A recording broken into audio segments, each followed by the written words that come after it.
Peace to you, and welcome to Rasta's Realities, where the topic varies. On this channel, I'm going to hit highs and I'm going to get low. No lies will be told. Now let's start the show. Like, share, subscribe. My mission is to be that guiding light. And we are back with another video here on Rasta's Realities. I am your host, Rasta Akil Bomani. Like, share, subscribe, comment down below, as you, the watcher and the listener, are a part of the show. Like, share, subscribe. Like, share, subscribe.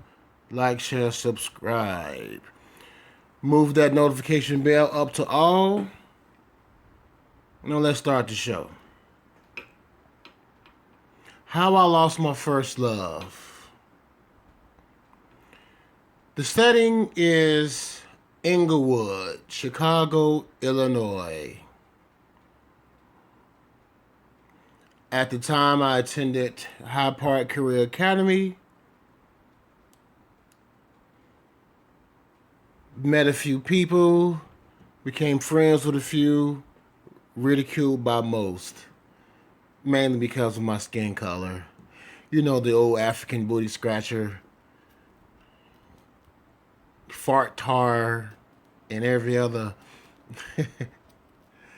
mean and horrible things that people can say that's hilarious to others, including myself.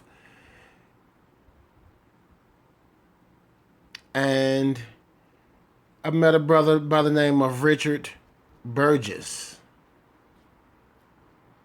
And Richard Burgess was, in my eyes, a player, a playboy. Meaning, it didn't matter how he looked,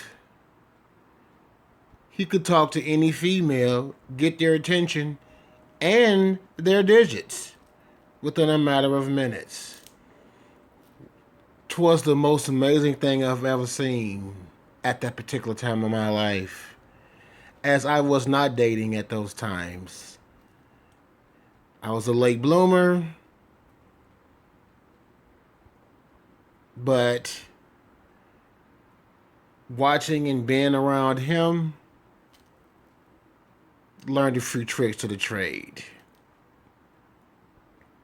So he and I, we would meet on his block, roughly around 62nd and Woodline. And we would walk down 63rd Street when 63rd Street was really 63rd Street. And those who are from Chicago know what 63rd Street looked like when it was 63rd Street. Meaning the L went straight to Stony Island. We had the ever famous dailies and the Heralds under the L at University. We had the library there on, what is that, Kimbark or Woodlawn, I believe it was, if memory serves. And you had the library there. You had the Vito's right there. Those from Chi-Town know what I'm talking about. So we would also, one of the main staples of 63rd Street was also Mama Ferguson's. And so we would visit Mama Ferguson's back when I did eat pork, for the pickled ham hocks and the candies and the drinks and the jug juices and the 1 cent or 2 cent cookies. Y'all know what I'm talking about. And we would walk up and down 63rd Street from the lakefront to roughly King Drive, maybe even the Dan Ryan. But this one particular time, we found ourselves going down Cottage Grove. And of course, by him being the eldest of the two, him and I was basically following him, learning from him. And we walked from 63rd and Cottage Grove and ended up on 47th and Cottage Grove. Many times, many times. One day while visiting him on his block,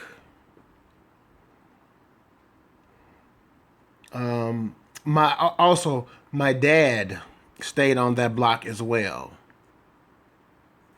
Um, I got to know my dad, his friends, his wife, his family, my stepsister, my stepbrother, which was my dad's wife's children. And so one day, after spending time with my dad, meeting up with Richard, we began to walk down 63rd and at 63rd Street, and we would hit Cottage and go towards 47th again. In the process of meeting my dad's friends, there was a girl with one of my dad's friends by the name of Victoria Perkins. We were both young, but instantly the attraction was there when I met her. We talked, we had fun, we laughed. Back then, we still played it and softball, and we read books and we wrote. Back then, we wrote poetry. So one day, after meeting up with Richard and after already meeting with Victoria, and you know that situation being what it was, she gave me her address. Well, come to find out, her address was on the route between 63rd Street, 63rd and Cottage, and 47th and Cottage. So now, when Richard and I would walk down Cottage Grove, we would stop at her house. We would kick the bobos with the family members. I'd introduce him. It was good times. Good old times. Good old times that are no longer present here in America. So fast forward to another visit to my dad. I go to see my dad.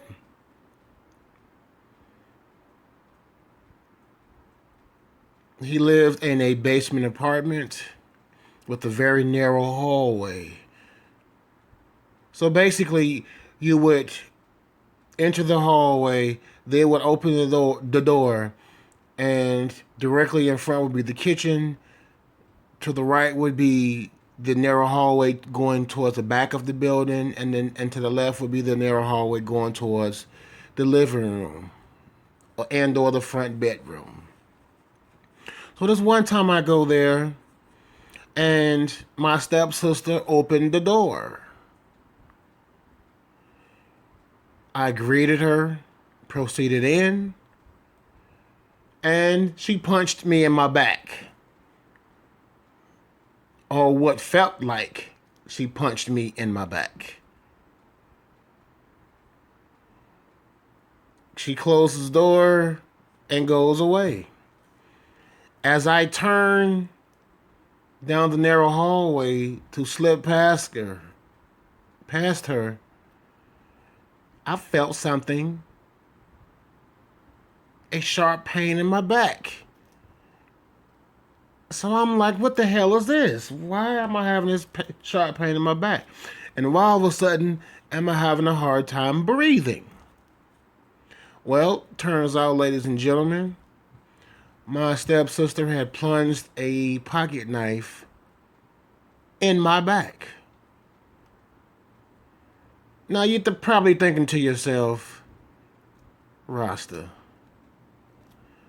why would a person stab you in the back with a knife? Now I know we used to hearing the term being stabbed in the back, but it literally happened to me. I could not answer the question immediately why she had stabbed me in the back with a pocket knife. The only thing that I did was go to my dad in distress. My now white T-shirt is now turning from pink to dark red as I am bleeding from my back. I go to my dad. I say, "Hey, so and so stabbed me in the back with a knife." He says, "How do you know?" I turn around and show him. I can just imagine the look on his face. My dad snatched the knife out of my back. And I don't remember too much after that particular moment. The only thing I do remember is leaving immediately, hopping on my 10 speed and riding home to 6030 University, where my mom was visiting a friend. She's on the porch. She sees me. I'm in distress. She says, "What's wrong with you, boy?" I tell her, so and so stabbed me in the back with a knife. Now she sees my shirt is half red and half white from the white T-shirt I had on. We proceed to the emergency room. They inform my mom that maybe an inch deeper or a bigger knife, I wouldn't have made it. As a result of being stabbed in the back with a knife, my mom told me that I could not visit my dad again. I could not go out again. Of course, we all know that time had passed. So basically, I was in seclusion while I healed.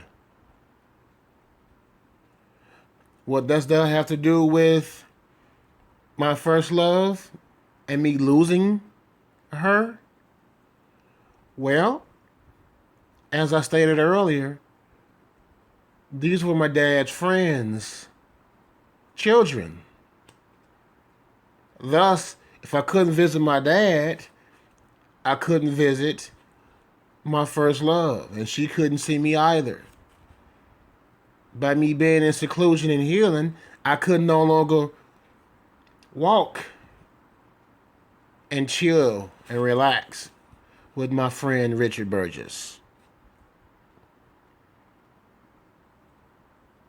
Thus, me losing my first love, or losing contact with my first love.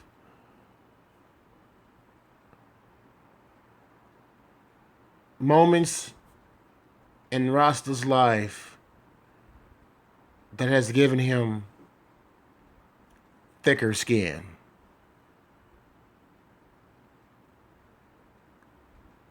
Like, share, subscribe.